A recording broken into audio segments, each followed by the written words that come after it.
भगवान बुद्ध और उनका धम्म। नए बोधि प्रकाश के पीपल के वृक्ष के नीचे संकल्प और आशा के साथ वह उरुवेला को छोड़कर चौड़े मार्ग पर चलते हुए गया और बढ़े। वहां उन्होंने एक पीपल का वृक्ष देखा। उस समय घास लेकर सामने आते हुए श्रोत्रिय नाम घास काटने वाले ने महापुरुष को 8 मुट्ठी कुश घास दी और सिद्धार्थ गौतम पीपल के वृक्ष के नीचे कुश घास का आसन बनाकर पूर्व दिशा की ओर अभिमुख होकर बोधि वृक्ष की ओर गौतम ने बोधि प्राप्त करने की दृढ़ संकल्प करके स्वयं को ही अपने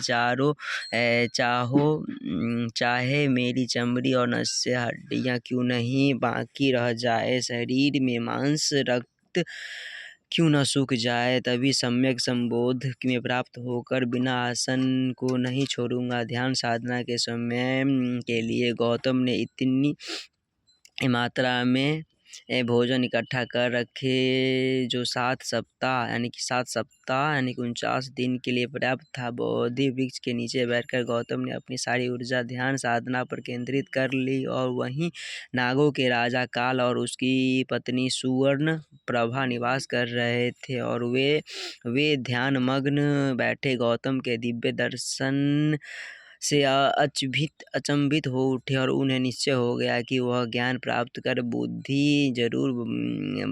जरूर बनेंगे। और उन्होंने गौतम के गोवंदन कर स्तुति में कहा, हे मुनि, आपके पांव के नीचे छुई हुई भूमि बार बार गुंजयमान हो रही है।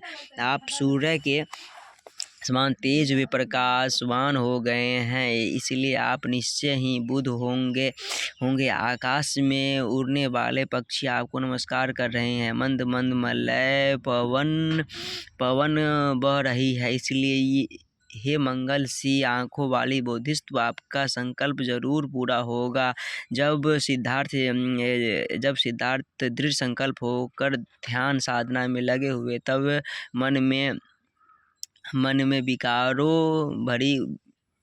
विचारों की प्रवृत्तियों बुरी चेतनाओं ने सामूहिक रूप से घेरकर मानो हमला कर दिया है। उन्होंने मार या काम कहा तो मन में पैदा हो रही कामदेव या फिर मारदेव की सेना रूपी तृष्णाओं ने सोचा कि सिद्धार्थ ध्यान साधना से उनके कब्जे या अधिकार के बाहर निकलना चाहता है तो सिद्धार्थ मार के अधिकारों पर हमला करने के लिए तैयार हुआ और ऐसा वह सहन नहीं करेगी। मारदेव के पुत्र के अपनी पूरी सेना को खबर एवं महायुद्ध की घोषणा कर दी और गिरी मेघला नामक हाथी पर सवार होकर मारदेव अपनी विशाल सेना के साथ सिद्धार्थ पर आक्रमण के लिए आगे बढ़ने लगी है। सिद्धार्थ को यह चिंता होने लगी कि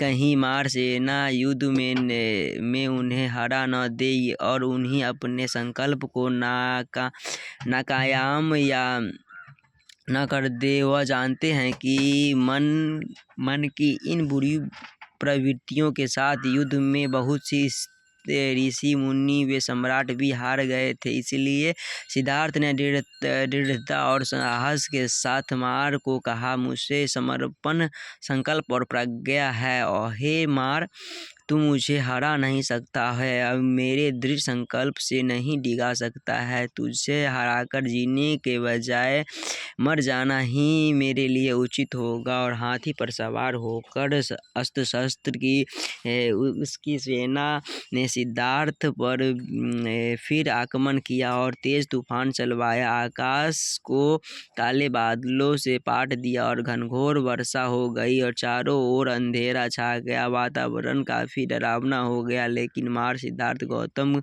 का कुछ नहीं बिगाड़ सका। और मार तेज हवा, वर्षा, भाषण, हथियार, धकती राख, बालू, कीचड़ और घोर अंधेरे में बोधिसत्व को न डिगा सका और न भगा सका है। मार ने हुंकार भरी की ध्यान साधना द्वारा आत्मज्ञान प्राप्त करने के अधिकार वे आसन उन्हीं का हो, सिद्धार्थ का नहीं है। मार के शस्त्रधारी सैनिकों ने चिल्लाकर हामी हामी भरी, वहाँ हम गवाह हैं कि मार ने सिद्धार्थ को ललकार कर अपने आसन से उठ जाए तो उन्हें इस आसन के योग्य होने की कोई गवाह नहीं है। सिद्धार्थ बोले, मेरे पास कोई जीव साक्षी नहीं है, यह पृथ्वी गवाह है, मेरी दान परमिता की गवाह। और इस तरह से कहना है कि सिद्धार्थ अपने दाहिने हाथ से पृथ्वी को स्पर्श करते हुए कहा है कि आप मेरे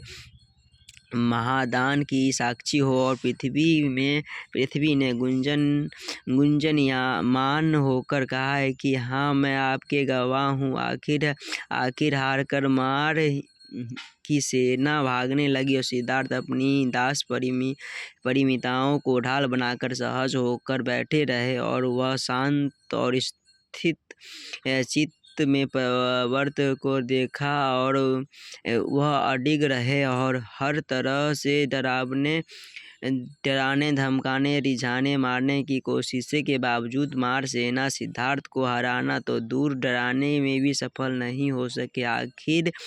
आखिर में निराश होकर अपनी दुर्गति से क्रोधित होकर वहां से भाग गए। सिद्धार्थ ने अपनी सूर्य अस्त होने से पहले ही मार और उसकी पूरी सेना को हरा दिया और राग द्वेष मोह की तृष्णा का मार सेना को हराने के बाद सिद्धार्थ का मन बहुत शांत और प्रसन्न हो गया। वह फिर से अपने लक्ष्य की ओर बढ़ने के लिए ध्यान समाधि में लीन हो गया और समाधि की गहराइयों में उतरे थे और सिद्धार्थ का चित्त, शरीर व श्वास पूरी तरह से एकाग्र हो गया था। इस अवस्था में उन्होंने जन्म, मृत्यु, सृष्टि, बुद्धि, शरीर और आदि की कई अनुभूतियों हो रही थी। दुख, अनित्य और अनात्म की अनुभूति हो रही थी। उस समय बोधिसत्व सिद्धार्थ निरंजना नदी के किनारे बोधि वृक्ष के नीचे पहली संबोधि को प्राप्त हुए थे। संबोधि के अंतिम अवस्था को प्राप्त करने के लिए सिद्धार्थ 4 सप्ताह तक निरंतर ध्यान समाधि में लीन रहे और पहली संबोधि के प्राप्त होने के बाद भगवान बोधि वृक्ष के नीचे सप्ताह भर पद्मासन में बैठे रहे और उस रात के पहले पहर में प्रतीत समुत्पात का अनुलोम आदि से अंत तक हो रहा था। प्रतिलोम अंत से आदि की ओर मनन करते हुए यह जान एवं जन्म, बुढ़ापा, मृत्यु, अज्ञान के कारण रात के मध्य प्रहर में प्रतीत समुत्पाद यानी कि कार्य करण के अनुलोम प्रतिलोम से मनन किया और भगवान ने रात के अंतिम पहर में फिर मनन किया कि प्रथम से अंतिम संबोधि तक बुद्ध 4 सप्ताह तक ध्यान समाधि में रहे और उन्होंने अवस्था के रूप में अवस्थाओं में प्राप्त हुए। पहली अवस्था में उन्होंने कारण और उसकी गहराइयों, दूसरी अवस्था में एकाग्रता, तीसरी में समता और सजगता और चौथी में उन्होंने शुद्ध समता भाव और समता भाव के जगता के रूप में जोड़ दिया। इस तरह के चित्त एकाग्र होकर निर्मल शुद्ध हो गए तो अपने स्थिर में उन्होंने अपना सारा ध्यान उन समस्याओं को समाधान की खोज में लगाया जिन्होंने बार बार आहत कर रहे थे। सिद्धार्थ के मन में हो रहे सवाल थे कि संसार में दुख क्यों है और दुख के कारणों का पता लगाकर उनका विनाश कर एवं मनुष्य को सुखी। इस तरह से सिद्धार्थ ने वृद्धावस्था, रोग, मृत्यु के कारण अज्ञान को जान लिया और इसी अज्ञान की खोज में इस तरह के विजय पाने और अर्थात सुख दुख दूर करने के साधन अष्टांगिक मार्ग की ओर खोज लिया। और इस प्रकार सिद्धार्थ ने उन दोनों सवालों का जवाब मिल गया और बार बार जन्म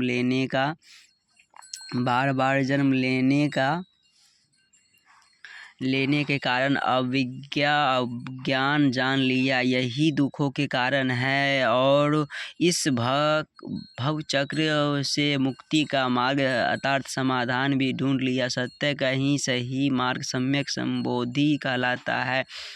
सत्य का यही मार्ग सम्यक संबोधि कहलाता है। रात को तीसरे पहर का समय था। सिद्धार्थ ने आकाश की ओर देखा। भोर के तारे का उदय हो गया था। वह विशाल हीरे की तरह चमक रहा था, लेकिन आज उसकी चमक अलग नजर आ रही थी। उसकी जगमगाहट से आंखें चौंधिया जा रही थी। सिद्धार्थ के समक्ष गए कि उन्होंने सद्धर्म का मार्ग मिल गया है, उन्होंने अपना लक्ष्य प्राप्त कर लिया। उन्होंने इस मार्ग की खोज में बिताए समय को याद किया तो आंसुओं, निराशा व मुश्किलों से भरा हुआ था। उन्हें अपने माता पिता, पत्नी यशोधरा, पुत्र राहुल की याद आई। उन्होंने अपने नगर कपिल वस्तु राज्य के प्रिय प्रजा को याद आई। उन्होंने उरुवेला के वे लोग भी याद आए जिन्होंने उनका सहयोग किया था। उन्हें वे सभी लोग याद आए जिनके सद्धर्म का मार्ग खोज लेने एवं संसार के दुखों से मुक्ति के मार्ग को बताने का वचन दिया था। गौतम को अपने मन में समस्त प्राणी जगत के लिए अपार प्रेम, करुणा व भक्ति का भाव जागृत हुए और वह बुद्ध बन गए। और जिस पीपल के वृक्ष के नीचे बैठकर उन्होंने बोधित्व प्राप्त किया, वह वृक्ष बोधि वृक्ष कहलाया। और गौतम 7 दिन तक इसी ध्यान अवस्था में रहे। वह वैशाख की पूर्णिमा समाप्त हो रही थी और सूर्य का ऐसे उदय हो रहा था। तब उनका ध्यान टूटा और उन्होंने ध्यान टूटने पर भी वह कुछ समय तक बोधि वृक्ष के पास ही रहे और उसके आसपास टहलते रहे। गौतम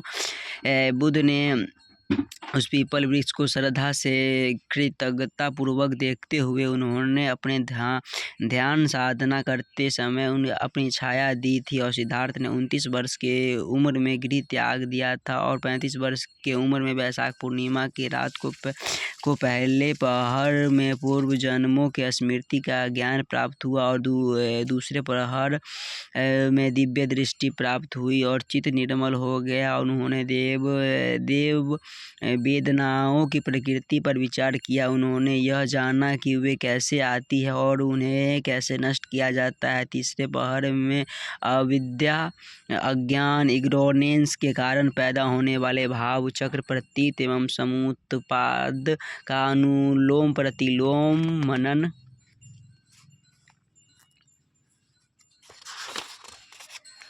मनन किया। इसी तरह से समय बुद्धित्व प्राप्त हुआ और बौद्ध बनने के उसी क्षण सूर्य उदय। इसी प्रकार गौतम संबोध प्राप्त करने के बाद बुद्ध बने।